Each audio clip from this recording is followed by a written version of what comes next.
ஜெய் மகாகாளி.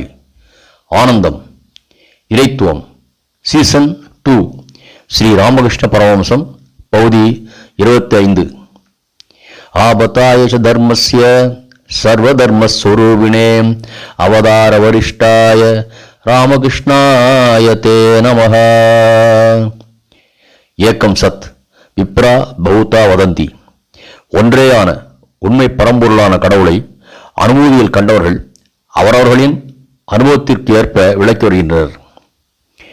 தெற்கே தோன்றிய அருளாளர்களுள் மாணிக்கவாசகருக்கும் ராமலிங்க வள்ளலாருக்கும் இறைவனை தேடி வந்து ஆட்கொண்டார்.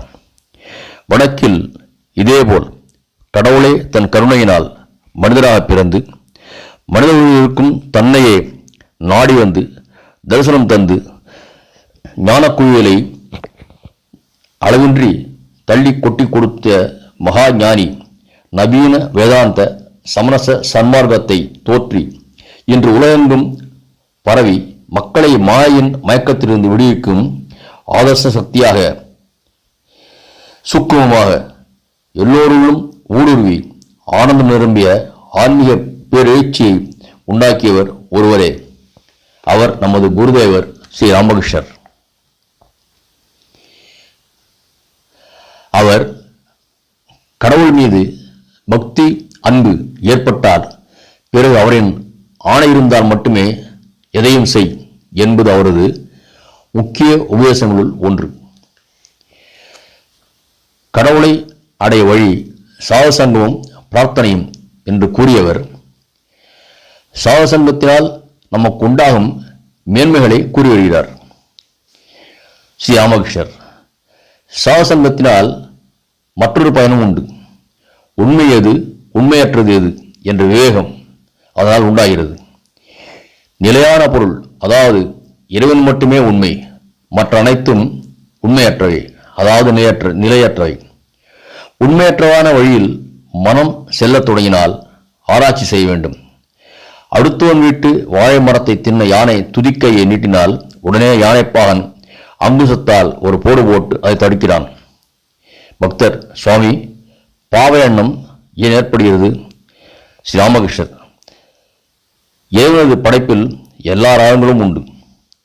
நல்லவர்களையும் அவரே படைத்திருக்கிறார், தீயவர்களையும் அவரே படைத்திருக்கிறார், நல்ல அறிவையும் அளித்திருக்கிறார், அதேபோல் தீய அறிவை அளிப்பவரும் அவரே. திருவாச்சகத்தில் 32வது பதிகமான குழைத்து 10 அதில் மாணிக்க வாசகர் இதே கருத்தை கூறியிருப்பார். இன்றோர் இடையூறு எனக்குண்டோ என் தோல் முக்கண் எம்மானே நன்றே செய்வாய் பிழை செய்வாய் நானோ இதற்கு நாயகமே என்பார். என் உடல் பொருள் ஆவிய மூன்றையும் ஏற்றுக்கொண்ட சிவபெருமானே, இனி எனக்கு எந்த இடையூறும் கிடையாது. நல்லது தீயது அனைத்தும் செய்வது நீயே அன்றோ, நான் எதற்கும் காரணமாக மாட்டேன். இதற்கு இப்போது சொற்பொழிவாளர்கள் இறைவன் பிழை செய்வானா, அதை நன்றே செய்வாய் பிழை செய்வாய் என்று கேள்விக்குறியோடு கேட்க வேண்டும் என்கிறார்கள். அதாவது நீ பிழை செய்வாயா என்று பாட வேண்டும் என்று மாணிக்க வாசகன் கருணாநிதி தன்மையை நீசமாக்கி விடுகின்றனர். இந்த பதியத்தில் இதற்கு முன்வரும் பாடல் பகுதியில் கூறும் நாவே முதலாக கூறும் காரணம் எல்லாம் நீ, தேரும் வகை நீ, தேய்ப்பும் நீ. இப்போது கவனியுங்கள். தீமை நன்மை முழுதும் நீ, தீமை நன்மை எல்லாம் நீ என்கிறார் மாணிக்க வாசகர். இதை சொல்வதற்கு துணிய வேண்டும். ராமகிருஷ்ணர் அவரது வங்காள மொழியே இலக்கணமாக பேச தெரியாதவர், தன் பெயரையே சரியாக எழுத தெரியாதவர். அவருக்கு வங்காள மொழியை தவிர வேறு மொழி எதுவும் தெரியாது. அப்படிப்பட்டவர் மாணிக்க வாசகர் கூறிய கருத்தையே இப்படி கூறுகிறார். நல்ல அறிவை அளிப்பவரும் அவரே, தீய அறிவை அளிப்பவரும் அவரே என்று. இதை கேட்ட பக்தர், அப்படியானால் பாவம் செய்வதில் நமக்கு பொறுப்பு ஒன்றும் இல்லையா என்று கேட்கிறார்.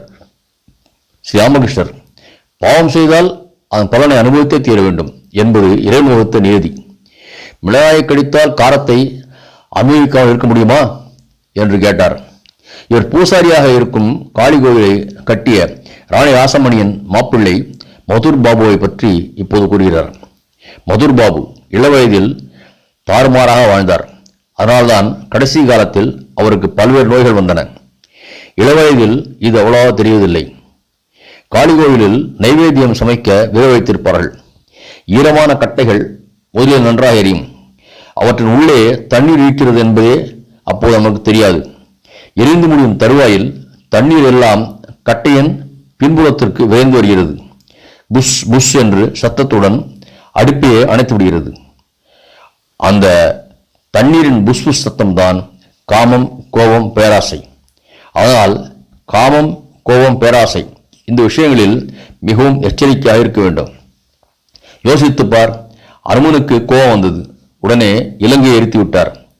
அசோகவனத்தில் சீதை இருப்பது அதன் பிறகுதான் நினைவுக்கு வந்தது. சீதைக்கு ஆபத்து வந்துவிடுமே என்று பதவியேற்று போனார். அன்று ராமகிருஷ்ணர் கூறியவுடன் அதை அப்படியே பக்தர்கள் ஏற்றுக்கொள்ளவில்லை. இதற்கும் கேள்வி கேட்டார்கள். சந்தேகம் தீர வேண்டுமானால் ஏன், எதற்கு என்ற கேள்வி கேட்க வேண்டும். நாம் ஏன் என்று கேள்வி கேட்காதால் தான் நமக்கு எந்த தெளிவும் இல்லை. எவன் என்ன சொன்னாலும் வாய்மூடி மௌனமாக உள்ளோம். இனியாவது திருமுறை, தேவாரம், திருவருட்பா, நான்மறைகள் இவை மட்டுமின்றி சமூக விஷயங்களிலும் ஏன், எதற்கு என்று கேட்டு தெளிவு பெற வேண்டும். திருச்சிற்றம்பலம்.